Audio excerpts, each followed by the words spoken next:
Olá, boa tarde. Começa agora o Assembleia em Foco, primeira edição. Veja os principais assuntos do jornal desta terça-feira.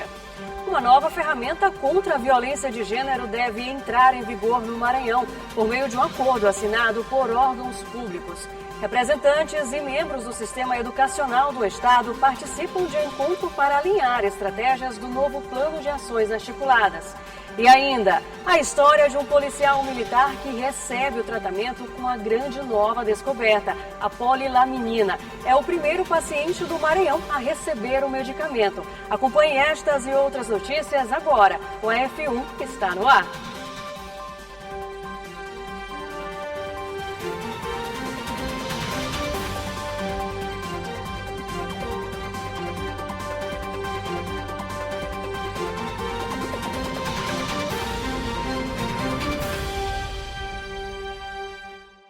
Hoje aconteceu a primeira sessão plenária da semana no Parlamento Estadual. O repórter Joelson Braga está agora no plenário e fala ao vivo com a gente. Boa tarde, Joelson. Quais foram os destaques da sessão de hoje? Olá, Sâmia. Boa tarde a você, boa tarde a todos que nos assistem. Quem está em casa ainda pode olhar aqui atrás, há uma movimentação de muitas pessoas ainda, que acabou ainda há pouco uma sessão solene. Hoje nós tivemos, de fato, duas sessões. No horário regimental, às 9h30, foi iniciada a sessão ordinária, onde vários temas foram tratados aqui, temas de interesse dos maranhenses. Vários parlamentares ocuparam a tribuna, trataram de assuntos como a saúde, educação e infraestrutura do Estado. Logo por volta das 11h20, foi iniciada a sessão solene em homenagem aos 191 anos de existência, de trajetória da Assembleia Legislativa do Estado do Maranhão. E a deputada Iracema Vale conduziu os trabalhos aqui na sessão. Foi uma sessão que acabou ainda há pouco, bastante extensa, com muita gente aqui no plenário da casa, e foi um dia de homenagens. A presidente Iracema Vale anunciou que seria um dia de surpresas e homenageou a servidora mais antiga aqui da casa, uma servidora que trabalha no arquivo, Dona Maria da Luz, mais de 50 anos de atividades aqui no Parlamento Estadual. Foi dia também de homenagear o decano parlamentar com mais mandatos aqui no Parlamento Estadual, o deputado Arnaldo Melo, recebeu também homenagem. E aí, nesse rol de homenagens, ainda foram agraciados com placas comemoratícias dos 191 anos, o diretor-geral da mesa diretor, o Braulio Martins, que também falou, acho que cerca de 40 anos de casa, e a Aristéia Machado, que é a chefe do cerimonial também aqui da Assembleia Legislativa, foram agraciados. E, de surpresa também, os servidores da Assembleia Legislativa homenagearam a presidente Iracema Vale, a primeira mulher a presidir o Parlamento Estadual. Ela recebeu uma placa, e flores, dos servidores aqui da casa, que foram entregues justamente pela servidora mais antiga, a senhora Maria da Luz. Portanto, foi a movimentação aqui no Parlamento nesta manhã, e a gente já lembra que amanhã, a partir das 9h30, tem sessão ordinária com transmissão ao vivo e cobertura da TV Assembleia. Volto com você, Sâmia. Obrigada, Joelson. Durante uma reunião realizada entre a Defensoria Pública e a Assembleia Legislativa, foi assinado um acordo para a criação do Observatório do Feminicídio do Maranhão. A ferramenta deve integrar vários documentos e gerar dados para melhorar as estratégias de combate à violência contra a mulher. A reunião foi realizada na sede da Defensoria Pública do Estado e contou com a presença de representantes da Defensoria Pública e a representante da Assembleia Legislativa do Maranhão, a deputada Iracema Vale. Na ocasião, a chefe do parlamento destinou emenda no valor de R$1 milhão para a criação do Observatório do Feminicídio do Maranhão. Eu saio muito feliz, contente, porque é um gesto concreto, que a gente, durante o mandato, tenha a possibilidade de auxiliar na criação do Observatório da Mulher, aqui na Defensoria Pública do Estado do Maranhão. Durante o encontro, foi assinado um acordo para a criação do documento que vai integrar boletins de ocorrência, processos judiciais e dados da rede de atendimento, além de produzir indicadores em tempo real, identificar padrões de risco e apontar falhas antes que a violência se agrave. A parceria foi recebida com satisfação pela Defensoria Pública. É um papel inovador da Assembleia. A Defensoria Pública está de portas abertas e com esse aporte financeiro também, através do mandato da presidente Iracema, a gente vai ter condições de fazer algo com bases científicas, mas que vai atingir diretamente a população.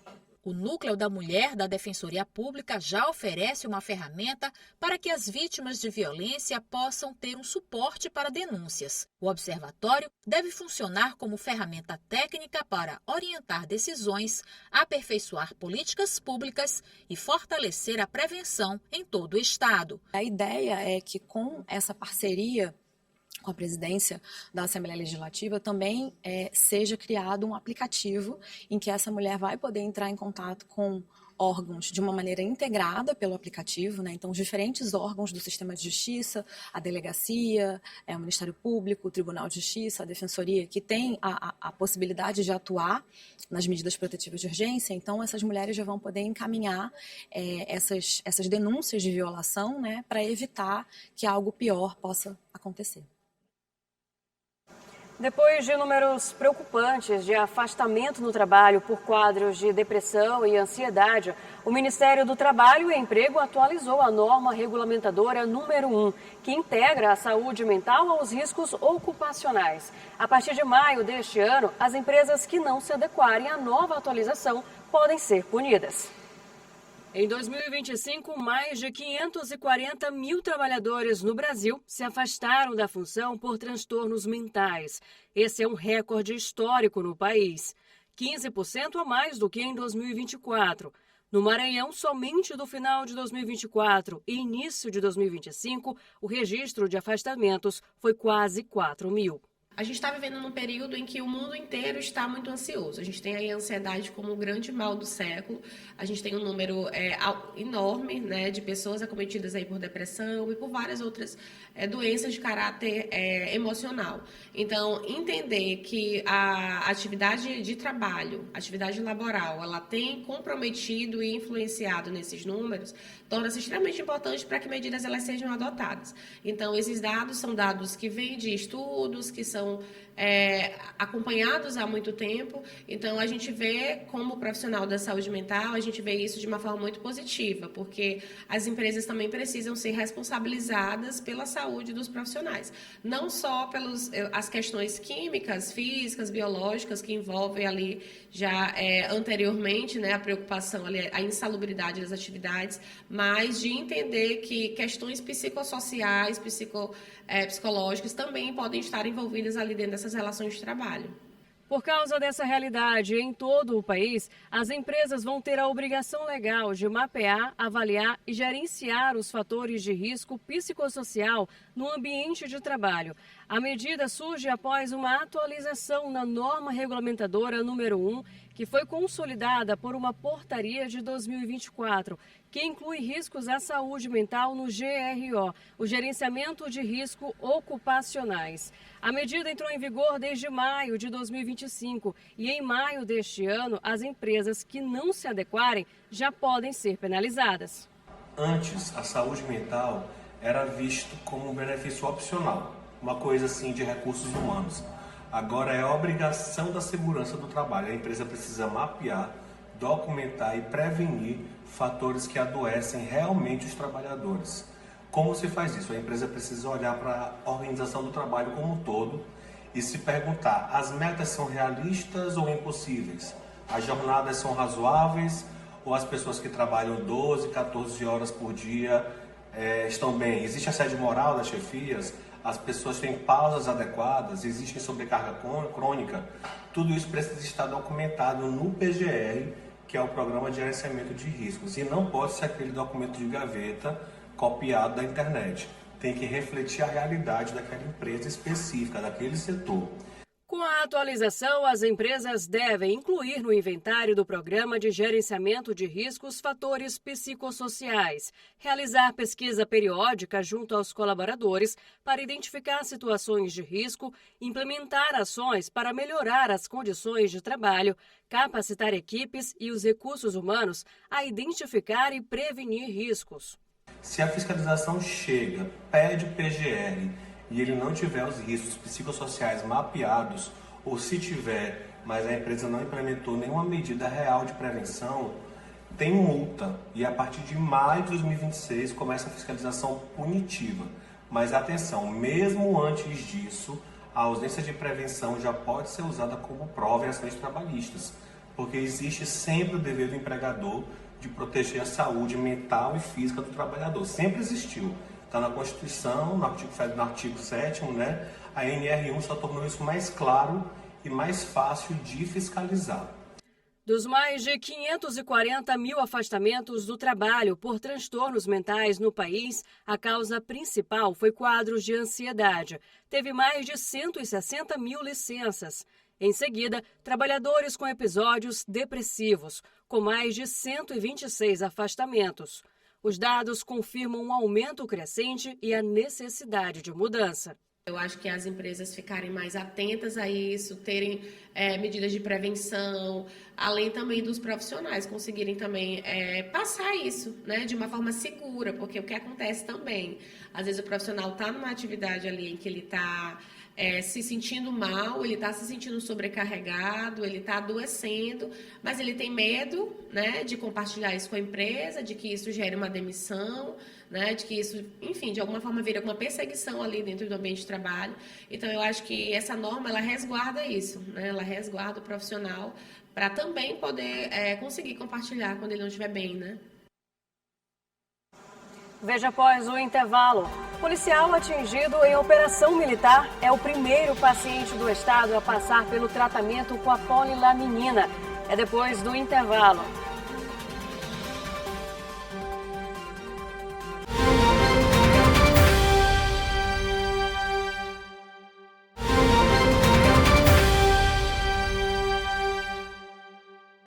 Já estamos de volta. Foi realizado em São Luís o encontro para alinhar estratégias do novo Plano de Ações Articuladas, o PAR 2025-2028. A iniciativa serve para ampliar o acesso à licenciatura para profissionais das redes públicas que ainda não possuem formação adequada na área em que lecionam. Gestores, articuladores educacionais e representantes de instituições formadoras participaram em São Luís de um encontro promovido pela Secretaria de Estado da Educação para alinhar estratégias do novo Plano de Ações Articuladas, o PAR 2025-2028. O objetivo é fortalecer a política de formação docente e garantir que professores estejam habilitados na área em que atuam. É um programa de fortalecimento das formações continuada para os nossos professores. Então, planejar estratégias é preciso. E estamos hoje, o Governo do Estado do Maranhão, Secretaria de Estado de Educação, junto com cada um dos municípios, para tirar dúvidas e construirmos políticas públicas que realmente tragam equidade e resultados para a nossa educação maranhense. Aqui no Centro de Convenções da Universidade Federal do Maranhão, o foco é técnico. Alinhar diagnóstico, planejamento e execução para que a formação de professores aconteça de forma articulada em todo o estado. O encontro reúne integrantes da Rede Nacional de Assistência Técnica e Formação do Novo PAR e do Programa Nacional de Formação de Professores da Educação Básica, o PAFOR, coordenado pelo CAPES em parceria com o Ministério da Educação. Isso é importante para a construção dos novos planos municipais de educação e do plano estadual de educação. Isso vai servir como uma ferramenta que vai fortalecer a melhoria, a qualidade da educação básica aqui no estado. Criado em 2009, o PAFOR já formou cerca de 63 mil professores em todo o Brasil e atualmente mantém mais de 18 mil docentes em formação. O programa amplia o acesso à licenciatura para profissionais das redes públicas que ainda não possuem formação adequada na área em que lecionam, incluindo modalidades específicas como educação no campo, indígena, quilombola, bilíngue de surdos e educação especial. É muito importante esse momento de uma articulação e um planejamento conjunto com rede estadual de educação, redes municipais de educação, pensando a formação dos professores de forma estratégica. E essa iniciativa do Governo do Estado, por meio da Secretaria de Educação, através da nossa secretária Jandira Diniz, ela está aqui, vai representar o Governo do Estado para esse fortalecimento juntamente com a Undime, que é também uma instância que fortalece esse regime de colaboração entre Estado e município. A expectativa é que as estratégias definidas aqui resultem em uma formação docente mais estruturada e, consequentemente, em melhores indicadores de qualidade da educação no estado. precisa estar sempre ativo e buscando esse conhecimento para execução nos municípios e junto às bases das escolas, que são a rede maior, vamos dizer assim, os nossos técnicos, os nossos professores, para que chegue toda essa inovação aos nossos alunos e venha engrandecer a nossa educação do Estado, que é o que a gente mais precisa, ver esse crescimento. Viva a educação! Agora a gente fala sobre o clima. Nos últimos dias o céu tem ficado nublado e com algumas ocorrências de chuva na capital.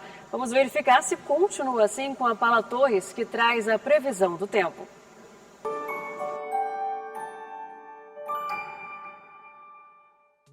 Oi, boa tarde para você e para todo mundo que está acompanhando a F1. Como está a sua tarde? Vamos ver se dá para curtir um passeio ou se é melhor garantir o guarda-chuva. Aqui em São Luís, a tarde segue com sol, entre nuvens e aquelas pancadas isoladas que podem aparecer já mais para a noite. Temperaturas entre 24 e 29 graus. Então aquele calorzinho clássico continua. Lá em Jatobá, novamente o tempo parece parecido com o daqui da capital, com sol e algumas nuvens e chance de chuva rápida no fim do dia. Temperaturas por lá entre 22 e 28 graus. Mas em Milagres do Maranhão, o clima é um pouquinho diferente. O sol deu lugar às nuvens mais carregadas e já é previsão de pancadas de chuva mais fortes no fim da tarde e à noite, com muito calor, chegando até 33 graus. E assim fechamos por aqui. Amanhã tem mais previsão de tempo para você acompanhar e se programar direitinho.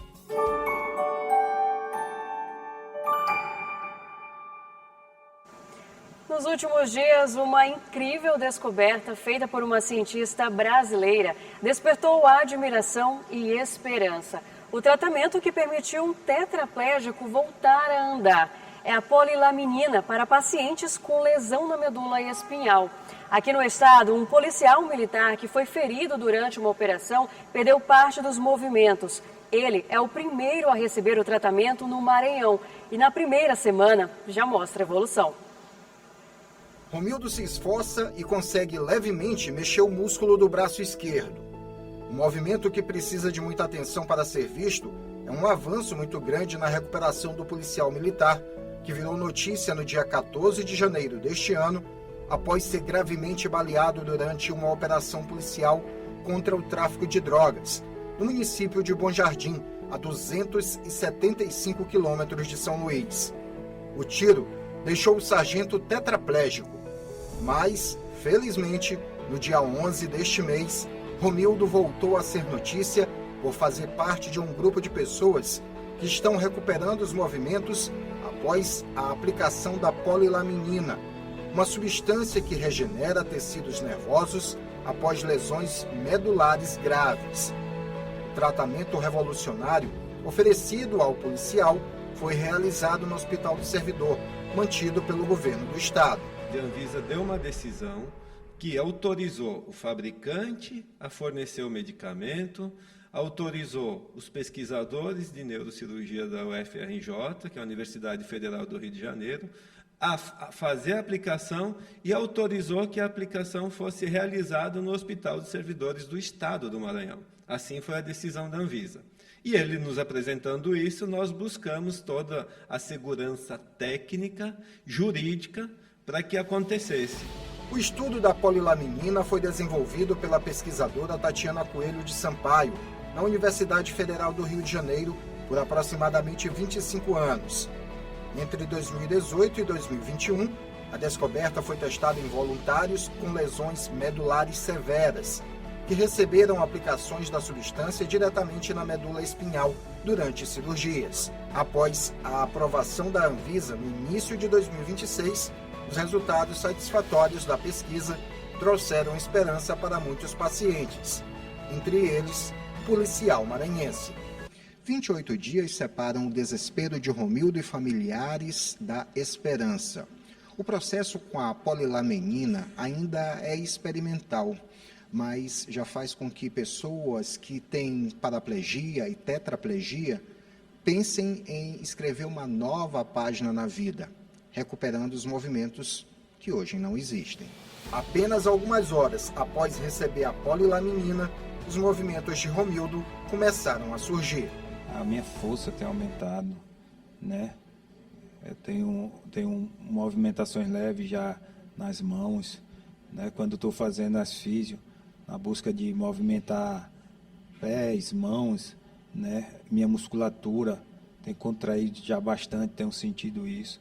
Minha respiração melhorou significativamente. Sinais de evolução foram observados pela equipe médica que o acompanha, a melhoria da respiração e controle do tronco. É um estudo experimental, tem mostrado resultados, né? Ele tem se mantido um paciente estável, um paciente sem intercorrências, porém o momento agora é cautela e acompanharmos o máximo possível. Ele está na etapa de reabilitação, que em geral pede paciência e pede um trabalho longo. A confiança que Vinícius, filho de Romildo, teve na força da ciência foi fundamental para os resultados que estão sendo vistos. A gente tem total certeza de que desde quando a doutora Tatiana ela iniciou essas pesquisas há 27 anos atrás, até agora que tudo que a gente conseguiu foi a mão de Deus trabalhando. O feito histórico vai marcar a vida de todos que estão diretamente ligados ao processo. Ele é um paciente esperançoso, que sempre, o fato dele sempre ter esperança, né, de que poderia dar certo, estimulava a gente ainda mais. E ver que realmente tem dado certo é muito gratificante. Encontraram toda a estrutura pronta, até elogiaram o hospital nesse sentido, que foi um dos hospitais mais ágeis que eles encontraram para fazer esse procedimento. E aí nós estamos agora vendo o resultado, estamos aguardando, ele está em procedimento de recuperação, com a equipe de fisioterapia do hospital, com a equipe de neuro do hospital acompanhando, com os médicos clínicos do hospital acompanhando. Agora é seguir o tratamento. Além de fé e confiança na pesquisa da doutora Tatiana, os sentimentos de Romildo e da família são de gratidão. Muito esperançosos de que ele volte a andar, que ele volte lá e continue a fazer o que ele mais sabe fazer de melhor, que é ser policial militar. Só tenho a agradecer aqui ao excelente atendimento do Hospital do Servidor, desde o maqueiro aos diretores, foram fundamentais, estão sendo para a minha recuperação, como também ao secretário de governo, Gilbert, que chamou para si a responsabilidade e que fez possível que tudo isso também viesse a acontecer. Só agradecimento, que Deus glorifique a família de todos, assim como também de vocês que estão aqui.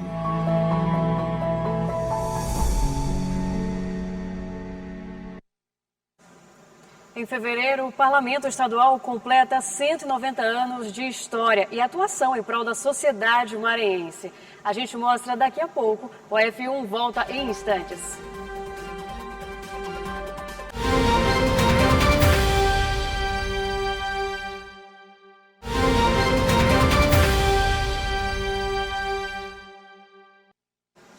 Estamos de volta. Nesta mesma data de hoje, 24 de fevereiro, mas de 1932, um fato importante aconteceu. As mulheres conquistaram o direito ao voto no Brasil.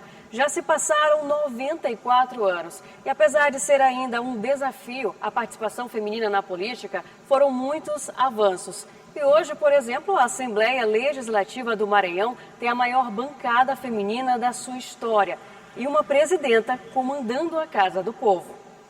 A Assembleia Legislativa do Maranhão tem a maior bancada feminina da sua história. Dos 42 deputados estaduais eleitos, elas ocupam 12 vagas, inclusive o cargo mais alto do Poder Legislativo. A deputada Iracema Vale é a primeira presidente do Parlamento maranhense. A atual bancada feminina da Assembleia Legislativa do Maranhão é composta pelas seguintes deputadas: Iracema Vale, Abigail Cunha, Ana do Gás, Andréia Martins Rezende, Cláudia Coutinho, Daniela, doutora Viviane, Edna Silva, Fabiana Vilar, Helena do Ailibe, Janaína, Mical Damasceno. A deputada Edna Silva protocolou o pedido de afastamento temporário. Já a deputada Abigail Cunha ocupa o cargo de secretária de Estado da Mulher. Além de acompanhar o que acontece no parlamento pela TV, você também pode ficar informado pelo nosso portal. O Leandro Santos mostra os destaques de hoje. Muito boa tarde a você que acompanha o Assembleia em Foco, primeira edição, nesta terça-feira, dia 24 de fevereiro. Vamos aos destaques do portal da Assembleia Legislativa de hoje. Iracema Vale destina emenda parlamentar para a criação do Observatório de Feminicídio no Maranhão.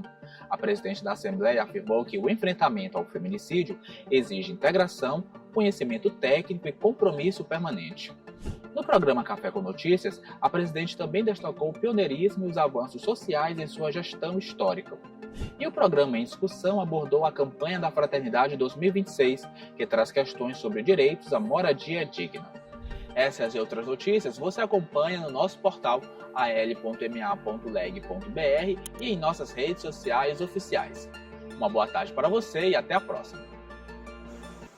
A Assembleia Legislativa do Maranhão celebra 191 anos de trajetória no Estado. São quase 2 séculos atuando pela população maranhense e demonstrando a importância do órgão na transformação social. Ao longo de 191 anos, a Assembleia Legislativa do Maranhão enfrentou muitos desafios, governos, ideologias e se manteve em prol da população. Uma história de conquistas. Esse é o lema da instituição que celebra mais um ano fazendo a diferença na vida dos maranhenses. A Assembleia Legislativa atua no Estado há quase 2 séculos. Não faz parte apenas da história do Maranhão, ajudou a construí-la, evoluindo com a sociedade e melhorando a realidade da população por meio de leis, de projetos e ações em parceria com governos e instituições em benefício do Estado. Em todos os períodos, este espaço tem sido um lugar de escuta e de transformação social. As assembleias legislativas, elas surgem como assembleias provinciais, após a proclamação da independência do Brasil, que acontece ali em setembro de 22. E a Carta Magna, que é a Constituição que vai ser outorgada, que é imposta por Dom Pedro I, lá nessa Constituição está a questão das assembleias estaduais, que primeiramente serão chamadas de provinciais. Na Casa do Povo, as demandas da população chegam por meio dos próprios cidadãos, ou pelo olhar de cada parlamentar que percebe e analisa os anseios das comunidades. O Parlamento Estadual é um espaço democrático que se constrói principalmente com a participação de todos. A Assembleia ela é fundamental para a democracia e ela é fundamental para chegar às políticas públicas para o povo do Maranhão, né? Então, a Assembleia está fazendo 191 anos, com a primeira mulher presidente, né, da casa por 4 anos e com muito serviço prestado ao longo desses 191 anos ao povo do Maranhão. Além dos deputados e deputadas, a Assembleia Legislativa conta com servidores públicos comprometidos. Braulio Martins é diretor-geral da mesa diretora da Assembleia Legislativa. Atua na casa há 41 anos. Ele sabe da importância desse trabalho. Toda a legislação, todo o regramento jurídico que rege a sociedade, que rege os serviços públicos, passa por aqui. Então a casa tem uma importância fundamental, está se aperfeiçoando cada vez mais. Por aqui passaram professores, funcionários públicos, juízes, pessoas oriundas de concursos públicos, que vieram para cá somar com os mais experientes, né? E a gente faz um trabalho aqui muito bom, muito bem fundamentado, para que daqui saiam normas com excelência e qualidade. A Assembleia Legislativa demonstrou durante 191 anos de existência não ser apenas uma estrutura física, é uma instituição secular que a cada ano se reinventa, se moderniza e cumpre o dever de servir a população.